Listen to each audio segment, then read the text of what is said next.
Ramón Guillermo Aveledo en su parte 2. La de ayer, pero la he disfrutado, de todas maneras la vamos a repetir porque esto podemos. Yo siempre he partido que la información es fundamental para tomar decisiones y para ver las cosas tal cual como son.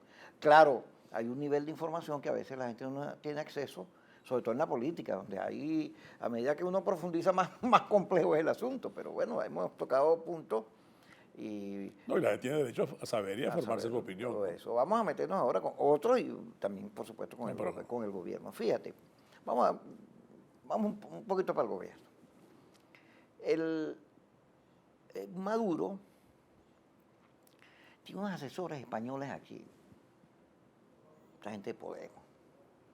Es que los españoles en la República y Franco ensayaron pues esto que hay en Venezuela. Pero luego España está en una crisis. Por cierto, Grecia pagó una platica, dijo que no iba a pagar nada, pagó una platica porque, por cierto, vi un debate en el Parlamento Europeo que un español... González Pons, lo conozco, somos amigos. Brillante. Una brillante, además en 3 minutos, cara. En 3 minutos le dice, pero bueno, si nosotros le prestamos los trabajadores, el pueblo español, una plata, ¿cómo que usted no va a pagar? ¿Qué es eso? Y brillante, de verdad que es una de las cosas más inteligentes que he visto.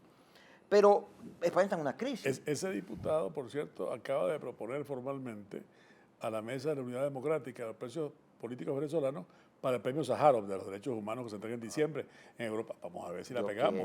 Pero ese mismo diputado, González Pons, que es el jefe de la bancada del PP en el Parlamento Europeo. Muy bien. Pero fíjate, España está en una crisis porque, ¿te acuerdas aquel movimiento de los indignados? Era un rechazo al sistema financiero que era insensible frente al drama español, que producía que la juventud que se graduaba no tenía posibilidades de nada, por cierto, muy parecido a lo aquí, frente a...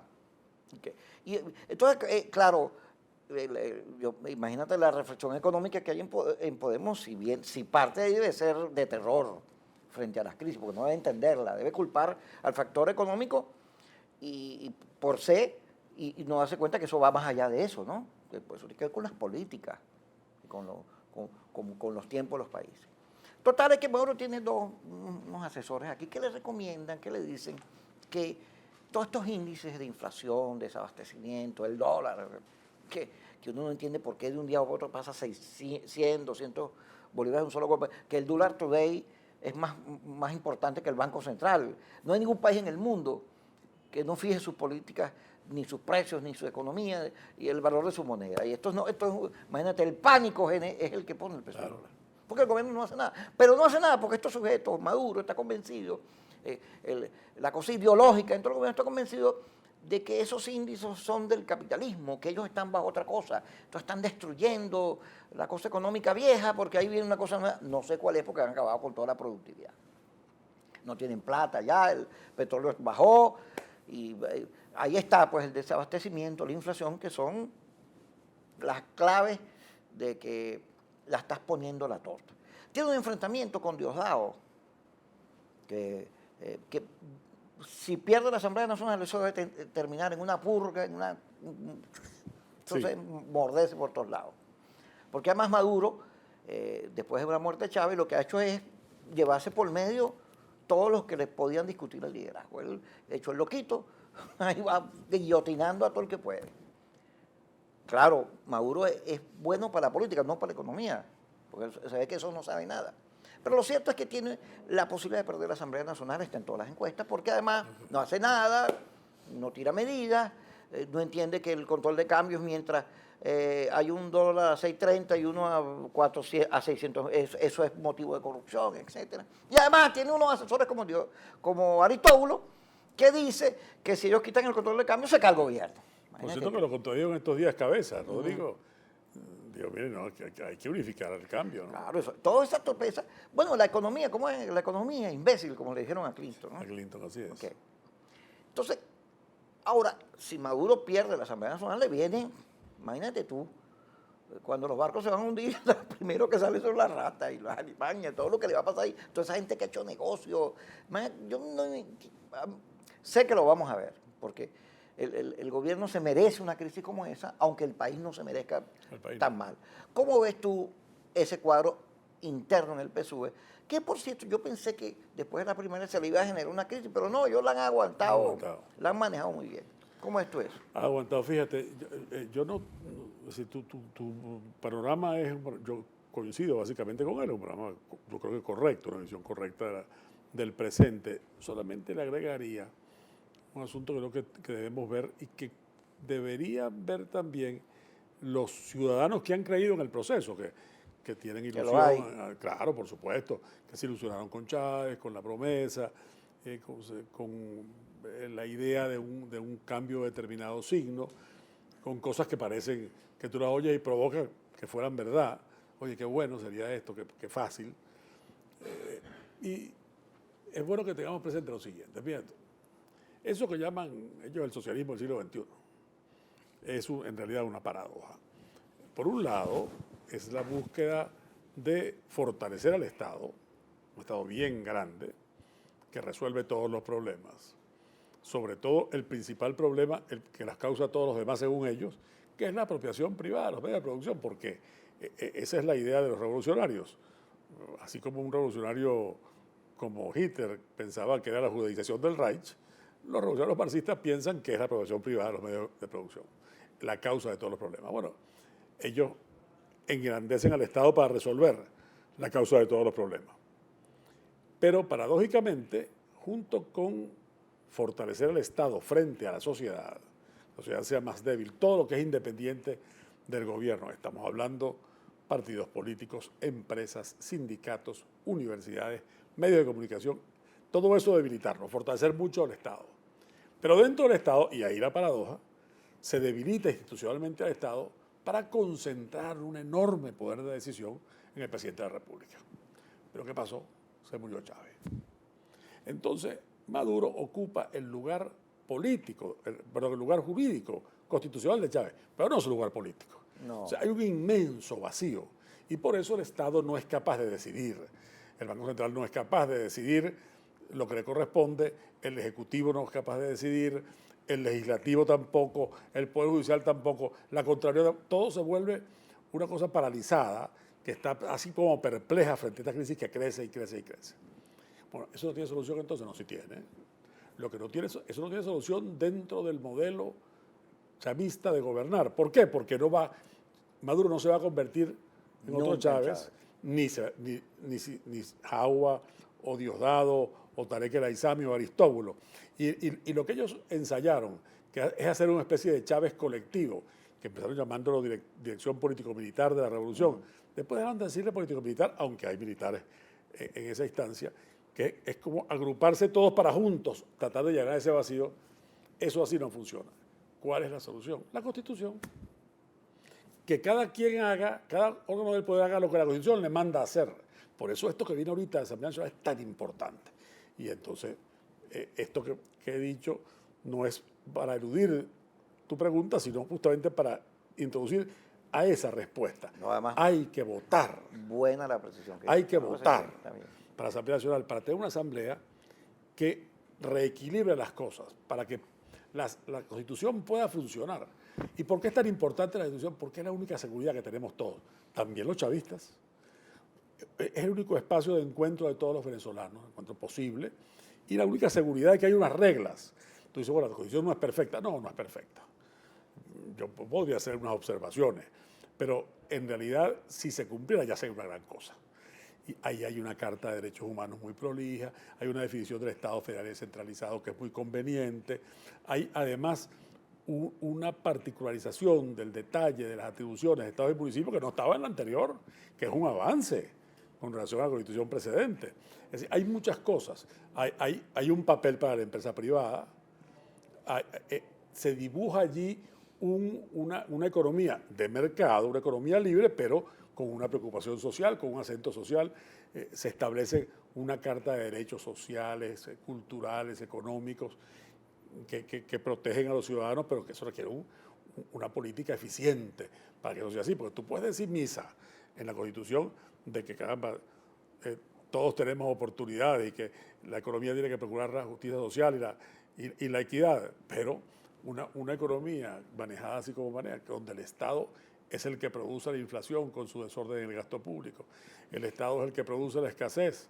Estas medidas recientes son aumento de producción de la escasez y de la corrupción. Y de la corrupción. Entonces, ahí viene. ¿Por qué? Porque la Asamblea, fíjate tú, que puede hacer. Por eso es que es tan importante para equilibrar. Uno, primero, representarnos a todos. La Asamblea no es un coro, no es una cosa que hace la ola como en el estadio, como hacemos. Tú vas para jugar en Barquisimeto y casi todo el mundo es cardenalero. Y entonces estamos todos a favor de cardenales y hacemos la ola. Pero si vas para Valencia son magallaneros. Son magallaneros. Y si aquí en Caracas depende si el home es La Guaira o el home es el Caracas. Cuando es Caracas y Magallanes la cosa está bastante pareja que el Estadio Caracas. De todas maneras, Caracas ha avanzado mucho en el dominio de su territorio, estadio, digamos. Así es. En el Zulia. Pero la Asamblea Nacional es un estadio donde jugamos todos los venezolanos. No puede ser una barra a favor de uno de los equipos. No puede ser simplemente alguien que vaya a upar, ¿no? Ahí tiene que escucharse todas las voces.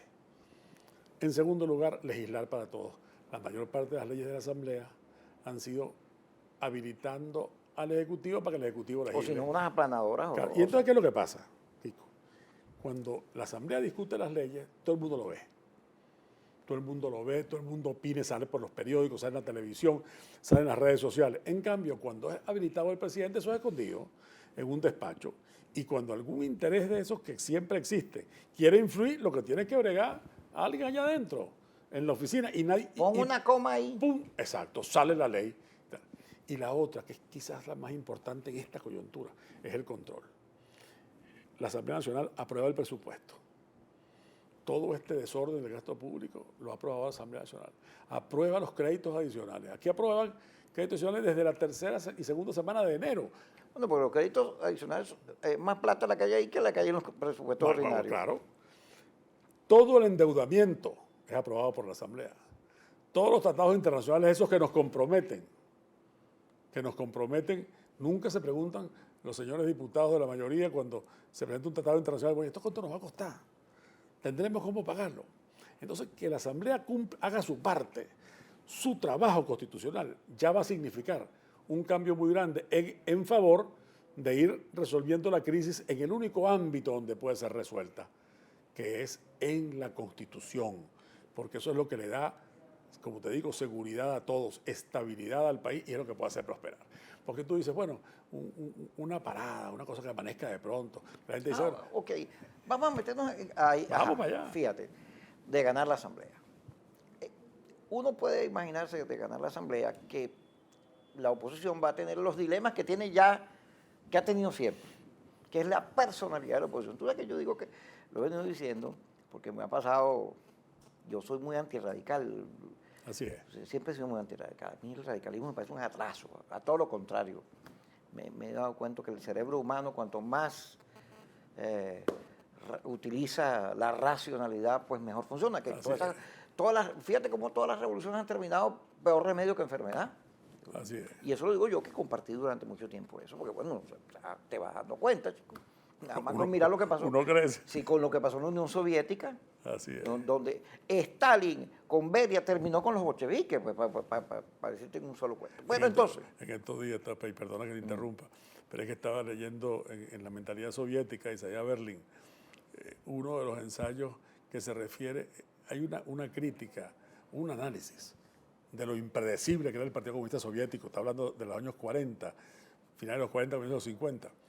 Y yo hice el ensayo de leérselo a mi esposa sin mencionar el partido. Y me dice, ¿y eso es de aquí? Y eso no, porque parecía, era la misma.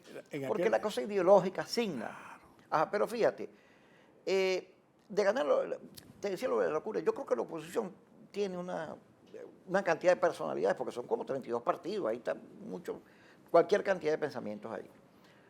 Tú sabes que los locos son locos, pero no todo el día. Hay momentos que se enchufan con la realidad. Como diría Julio Iglesias, a veces sí y a veces no. A veces no. Y entonces, bueno, tú tienes múltiples personalidades, pero la suma de esas múltiples personalidades, esa es la del loco. Él es todo eso que hay ahí. Como la oposición.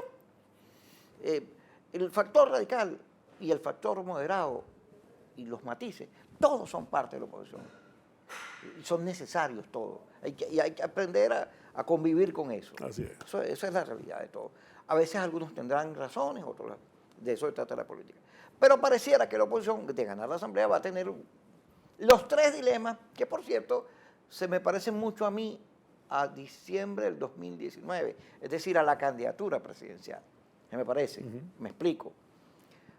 Va a tener un factor moderado. Oye, un momentico, no, cuidado, hay que manejar esto, calma, muy parecido a Capriles.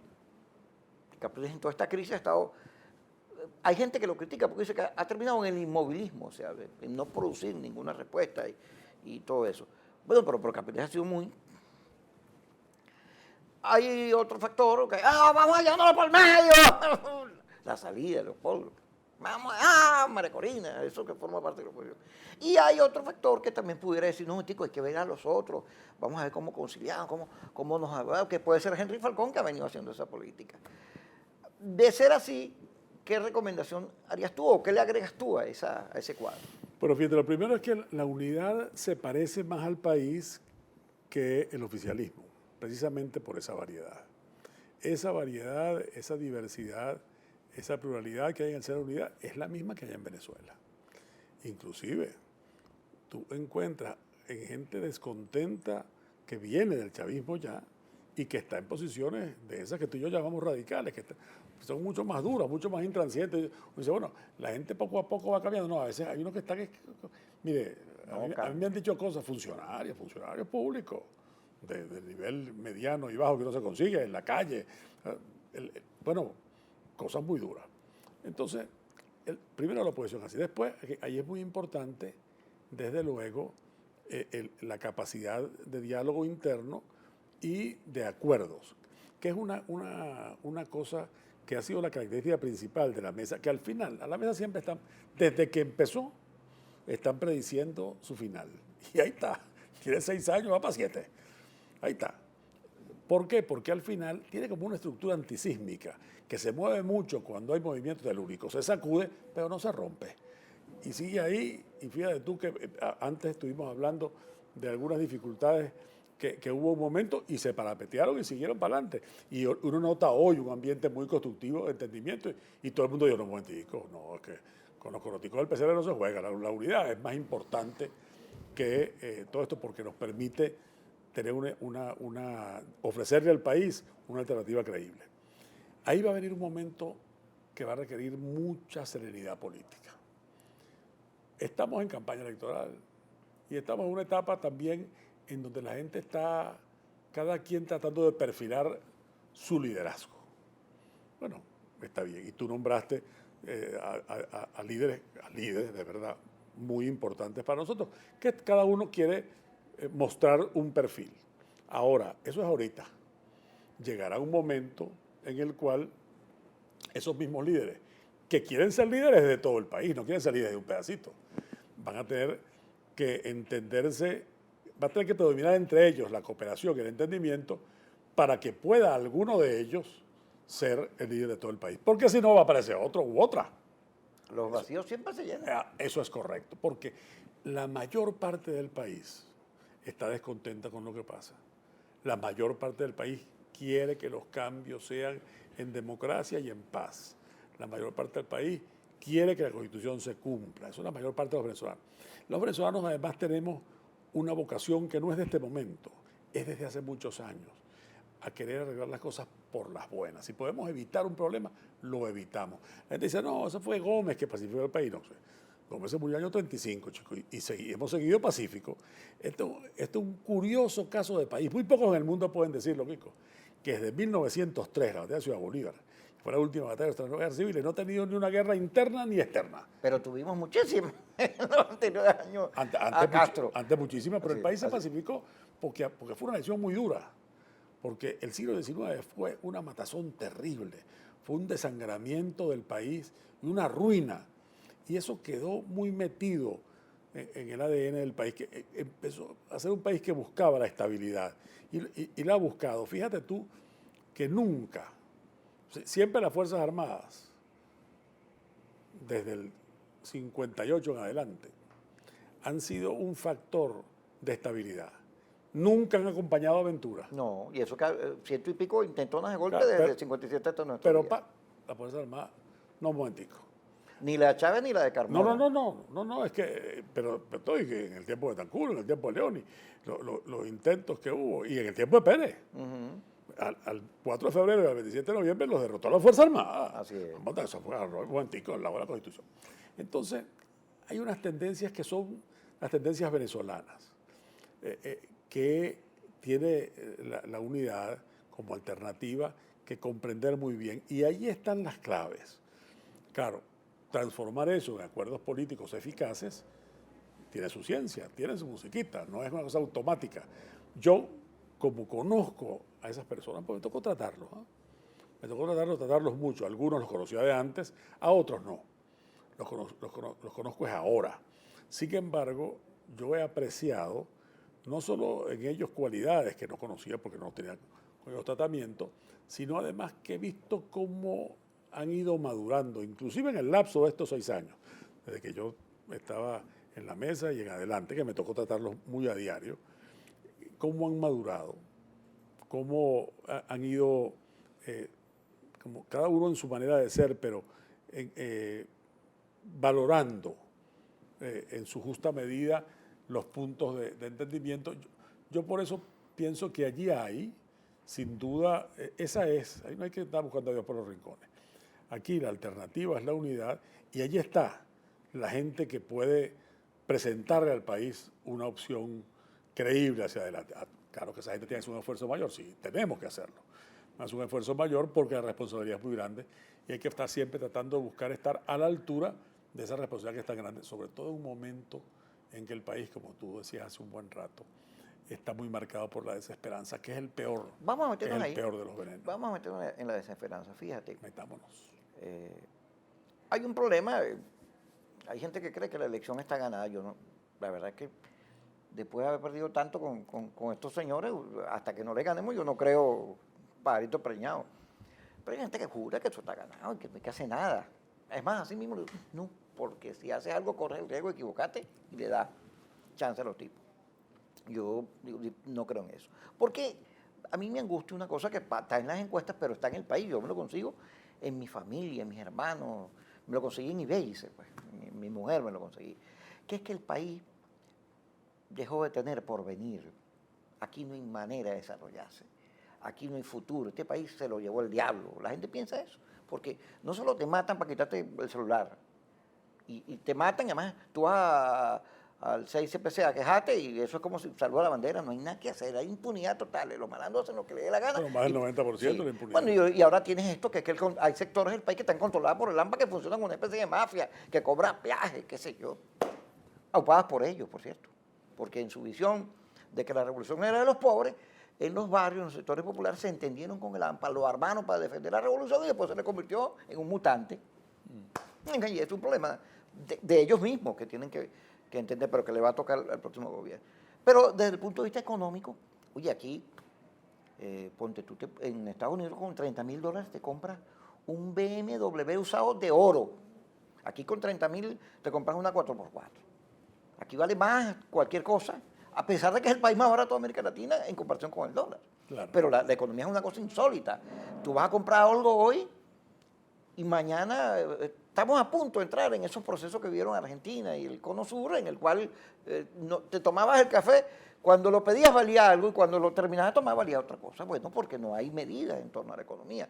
La inflación, no puedes comprar una casa, los hijos tienen que vivir con los papás porque acabaron con el alquiler, el empleo, el 70% del país vive con sueldo mínimo. El país es un desastre. Pero además hay una desesperanza en términos no solo de futuro, sino de realidad. La gente ve a la oposición, va a castigar al gobierno por malo, al de Maduro, por malo, por ineficaz, porque no sirve, pero ve a la oposición como el mal menor.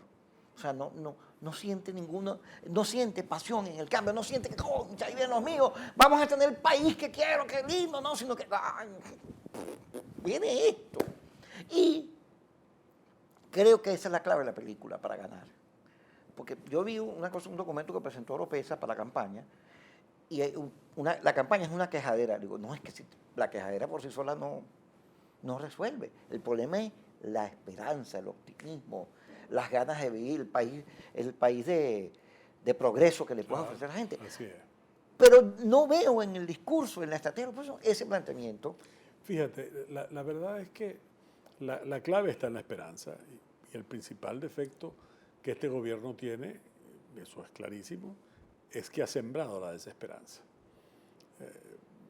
O porque era su intención y se la convirtió en un mutante, quería sembrarla en algunos, o porque es un efecto secundario, una consecuencia, así como ciertos remedios dan dolor de cabeza. Bueno, el gobierno puede producir eso. ¿Por qué? Porque ha ido acabando con la producción, con las oportunidades, con la legalidad. Pero yo invito a la gente a que lo vea de otro modo. Fíjate tú, aquí en este país es un país donde hay muchos motivos para tener esperanza. Pongamos, un país en donde hay una impunidad tan grande, según la cifra del Ministerio Público, superior al 90%. Sin embargo, la mayor parte de los venezolanos no somos delincuentes. La mayor parte aquí, en realidad, se corre más peligro portándose bien que portándose mal. Y sin embargo, si nosotros la mayoría fuéramos delincuentes, esto sería invivible. Estaríamos aquí cayéndonos a puñaladas al salir de aquí. Es una barbaridad. Eso no ocurre. La mayor parte de los venezolanos somos gente de trabajo, gente honrada, gente que no se coge lo de los demás, que no está atacando a la gente por la calle. Hay unos tipos que se montan en un carrito y le quitan a la gente su celular, en el carrito por puesto. Pero el grueso de esa gente que viene ahí es de su trabajo. Y ese celular se lo compró con mucho esfuerzo, porque el grueso son gente trabajadora. Este es un país que es muy hostil a la empresa privada. Ahorita con todas esas regulaciones, esta locura que se meten, intervienen, expropian. Y tú dices, oye, ¿cómo es posible que haya tanta gente que sigue invirtiendo, que sigue trabajando, que sigue, oye, soñando, que no cierra su negocito y que lo mantiene abierto y que se esmera en que las cosas se hagan bien? Y que, oye, eso es, mucho más gente anda en eso que no haciendo nada. Y así tú lo ves en cada uno de los cosas. Yo soy profesor en la maestría de Constitucional de la Católica. Yo soy profesor ordinario en la Metropolitana, pero doy clase en la Católica en la maestría de Constitucional. Doy clase de una materia que se llama Derecho Parlamentario. Dime tú, que es como dar clase de literatura en este tiempo. Ficción. Así es. Pero a mí me impresiona, y te digo, me conmueve la cantidad de jóvenes abogados que se inscriben en el posgrado de constitucional, de constitucional. No estamos hablando de mercantil o de derecho del trabajo, O penal. o de procesal o de penal, que oye, que tú dices, por eso es un negocio, porque tú ejercicio libre, no, de constitucional. Siempre están llenas las clases. Parlamentario es optativa, no es una materia obligatoria. Y siempre tengo un número grande de muchachos inscritos en la materia. ¿Por qué? Porque tú ves que hay una inconformidad. Y hoy en día, meterse a estudiar Derecho es un acto de protesta. Lo mismo que redactar una demanda, es un acto tan absolutamente estándar para un abogado. Es un testimonio de fe en el Estado de Derecho, en la juridicidad. Es una manera de protestar. Y yo creo que eso es muy interesante. Como, bueno, todas las restricciones que ha habido a la libertad de expresión, todas las cosas, y sin embargo tú ves muchachos que se escriben en las escuelas de comunicación. Bueno, ve este canal. Pues, sé que estás más involucrado, aparte que tienes esta iniciativa. Sé que el otro día me echaron un cuento. ¿De qué? Que estás involucrado en una escuela itinerante de periodismo. Sí, María Fernanda, claro, la quiero mucho. Que es una idea estupenda. Bueno, 75 colegas tuyos están involucrados en eso. Para recorrer el país, eso es una cosa, eso es una maravilla que eso esté pasando. Y eso está pasando en Venezuela. Al mismo tiempo pasan esas cosas. Entonces aquí hay muchas esperanzas. Nosotros tenemos la obligación, porque es eso o no cumplimos nuestro papel, de poder ofrecer una alternativa a la desesperanza. Y la alternativa a la desesperanza es la esperanza. Eso no tiene pele. Tú no dices, bueno, la alternativa a la desesperanza es una desesperanza más light. No, porque la manera de que eso se convierta en una fuerza política eficaz, ahí tenemos nosotros que estar transmitiendo ese mensaje y sobre todo sintiéndolo. Y yo estoy convencido que en la medida en que estemos menos encerrados en la cosa capitalina, no digo yo caraqueño, mis hijos son caraqueños y mi mujer también lo es, yo soy barquisimetano y muy regionalista y muy descentralizador, entonces, caramba, tú siempre te metes con Caracas. No, yo no digo, ese síndrome capitalino que a veces nos secuestra y nos hace pensar que el país se terminó. No se terminó nada. Y tú ves en los sitios más remotos, en los sitios más, a veces más pobres, a gente trabajando con ilusión, creyendo que puede hacer las cosas de un modo distinto y de un modo mejor. Y ahí está la Venezuela de verdad. Ese es el país verdadero. Y ese es el país cuya cara hay que mostrar y representar. No, yo creo que sí, yo que eso estoy muy convencido, Kiko. Y lo he podido, en este tiempo, en el programa municipal que te mencioné, al que he estado pues, muy dedicado, comparto eso con el trabajo internacional en la mesa, que es un cometido que me hicieron, que lo haré por un tiempo, porque había que subrayar la continuidad, que a veces no es que ahora es otra cosa, no, hay una continuidad. Tenemos el liderazgo de Chugo, esta conducción, pero es la mesa que sigue allí. Y continúa una política unitaria, una propuesta de entendimiento entre gente variada, que es una cosa que le hace mucha falta al país, que la gente que opina distinto sea capaz de entenderse entre sí. Fíjate, la última ya para ir, ¿no? Fíjate, yo fui muy contrario al esquema de la salida, porque ya habíamos vivido atajos y los atajos no sirven. En Venezuela los atajos no sirven. Si tú no estás consciente que la salida es electoral y lo crees, pues no vas a llegar al poder. Porque todos esos los atajos lo que hacen es retratarse. Sin embargo, te voy a hacer una reflexión para ver qué me dices tú. La salida ciertamente no fue asertiva. A mí me tocó en la campaña de las primarias ayudar ahí a unos candidatos de voluntad popular. Fui a varios sitios. Entonces que después que terminan los actos, uno se va y se cae a palo con la gente y discute todo. Y cuando yo que soy un provocador, le decía que la salida fue un desastre, no sé qué cosa, tiraba discursos contrarios a eso. Y mi sorpresa es que todos los que estaban en la mesa me empezaron a decir, sí, en varios lugares, sí, ahí nos equivocamos en esto, pasó esto. Y descubrí algo que, oye, qué interesante es la política. Que muchos de ellos, cuando me hablaban de la salida, me hablaban de persecuciones, de direcciones regionales que fueron disueltas, perseguidas por el gobierno, de encarcelamiento. Digamos, Ceballos no pudo ser alcalde nunca de San Cristóbal. No, así es. Nunca pudo. Había ganado con tanta mayoría. Entonces me di cuenta que Voluntad Popular tenía una reflexión sobre la salida muy distinta a la mía. Ellos la habían vivido, la sufrieron. Pero además, como son las cosas en política, no todo es bueno, no todo es malo. Leopoldo, al entregarse, ese gesto de sacrificio fue entendido por el país como un gesto importante. O sea, algo le pasa al liderazgo que ese gesto le da a Leopoldo en las encuestas ese porcentaje enorme que hay. Algo hay en el liderazgo opositor que la gente no siente esa entrega. Yo he visto esto, en el episodio este que hablamos, yo le escribí un día acá, pero ten cuidado con esto porque el país está pidiendo sacrificio, solidaridad. El país es más racional de lo que uno cree. Así es. Mucho más. Y entonces creo que este ingrediente debe producir, si Dios quiera, viene un país raro, porque una vez que el gobierno pierde la asamblea, aquí la movilidad de la política, puede ocurrir cualquier cosa dentro de lo que puede salir.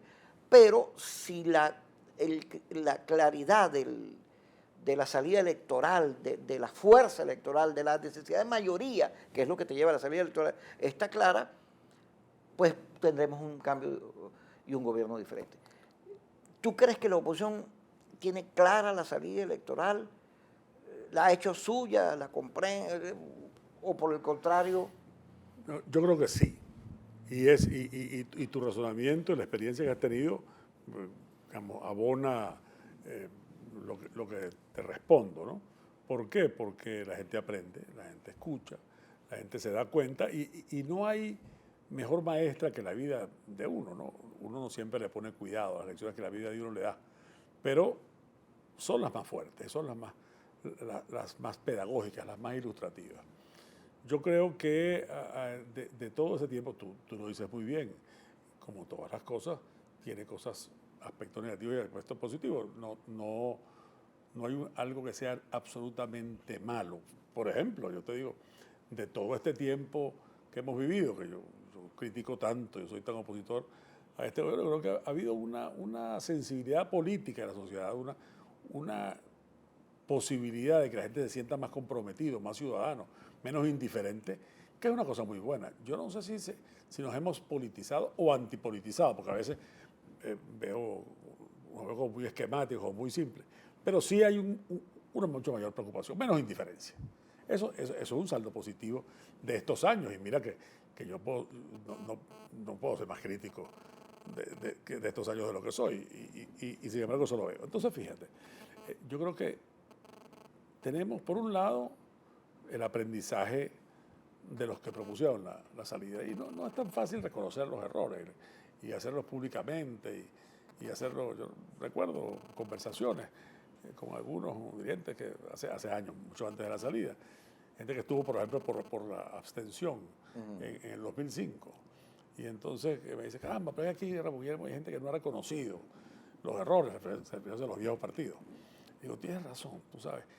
Pero yo no te he escuchado a ti reconocer, por ejemplo, que te equivocaste promoviendo la abstención. Bueno, sí, eso también. Hoy en día, por el hecho de que estás participando, se ve que rectificaste. Entonces, bueno, porque a los políticos nos cuesta mucho reconocer nuestros errores. Nos cuesta mucho admitirlos. Sin embargo, eso se ve en los hechos, se prueba en la vida real.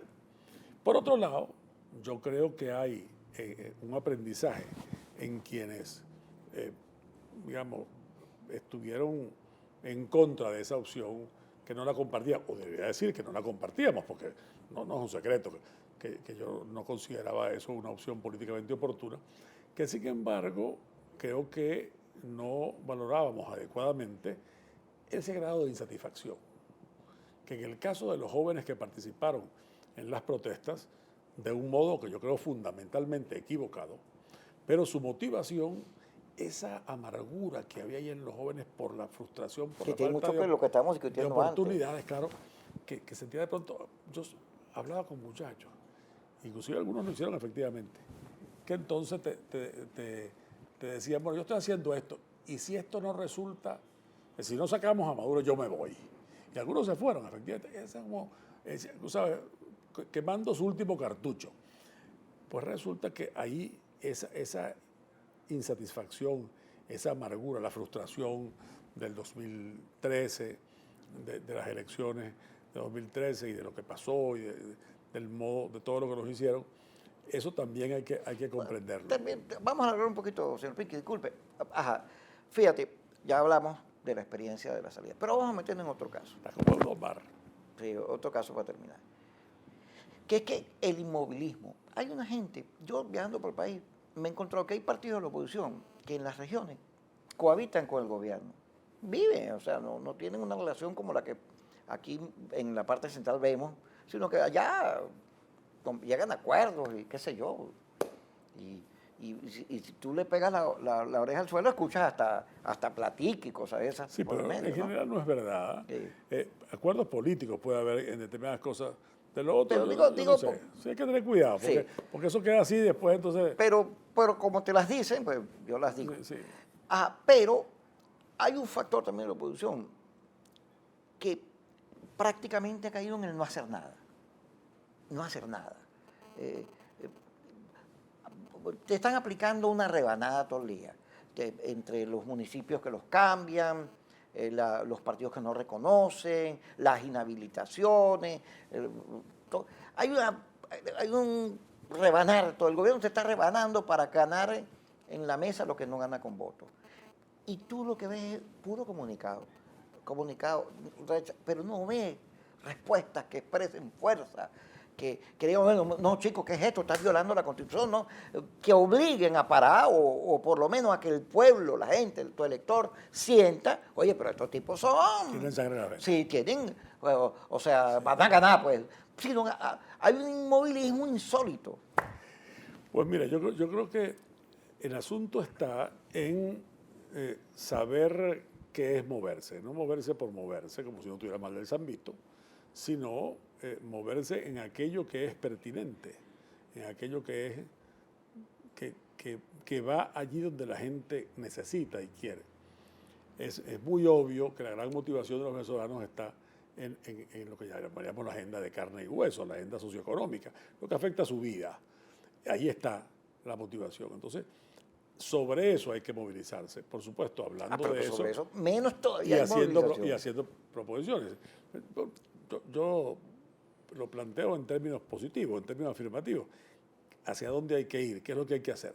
Yo no creo que nosotros podamos intentar imponer una agenda, digamos, propiamente opositora a la población y entonces tratar de decir que lo que es importante para la dirigencia política opositora, eso es lo que debe ser importante para los ciudadanos. Es al revés.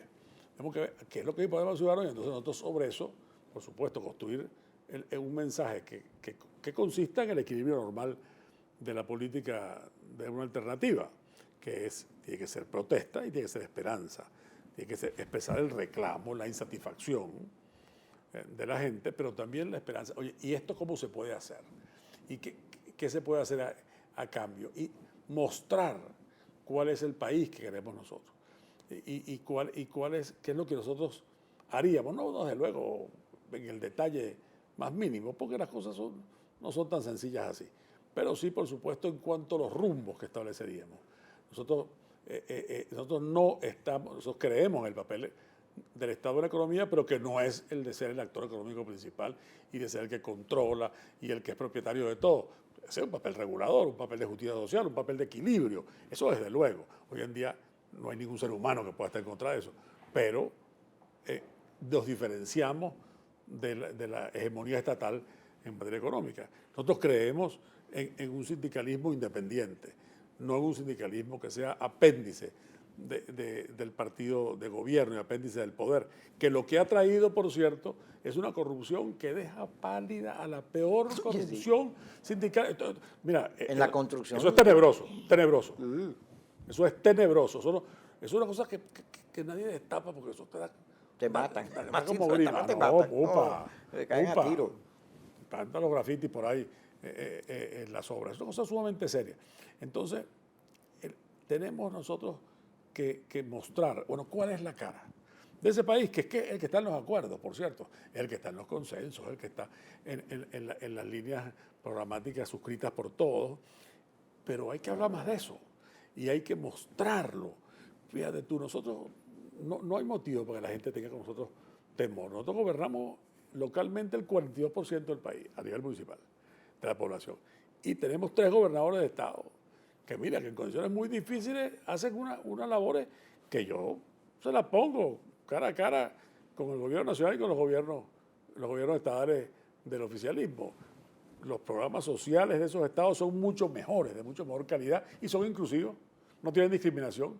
Tú no te vas a conseguir nunca un larense que te diga, no, es que a mí, porque no estoy avanzada progresista o no soy de la unidad, me negaron uno de esos créditos que le dan a los agricultores. O no vas a decir que a mí en Miranda me negaron ingresar a una escuela de esas que son de muy buena calidad, la Escuela de Estado Miranda, porque no era de Primera Justicia o no era de la unidad. O a mí en Amazonas me excluyeron de los programas sociales de Guarulla. ¿Embuste? Eso no pasa. ¿Por qué? Porque son programas exactamente inclusivos, programas para todos. Y eso es un contraste muy interesante porque cuando nosotros decíamos en nuestra campaña que Venezuela somos todos, es que es todo. Todos es todo. Eso es sin exclusiones, sin divisiones artificiales y sin discriminaciones. Vamos hasta aquí porque creo que el director nos va a matar, Ramón Guillermo. Porque ya dice, bueno, pasamos a la hora. Pero bueno, ya sabe, estos programas los repetiremos porque una de las fuerzas de la red, del lenguaje de la red, es que puedes repetir. Y había un día yo le pregunto a una persona en una casa disquera, ¿cuánto necesita una persona para aprenderse una canción? Me dice, bueno, el estribillo tienes que escucharlo más de 30 veces para aprendértelo. De manera que cuanto uno más repite, más se lo aprende. Gracias, Ramón Guillermo. Y bueno, ver tvnoticias.com, su ventana, su canal.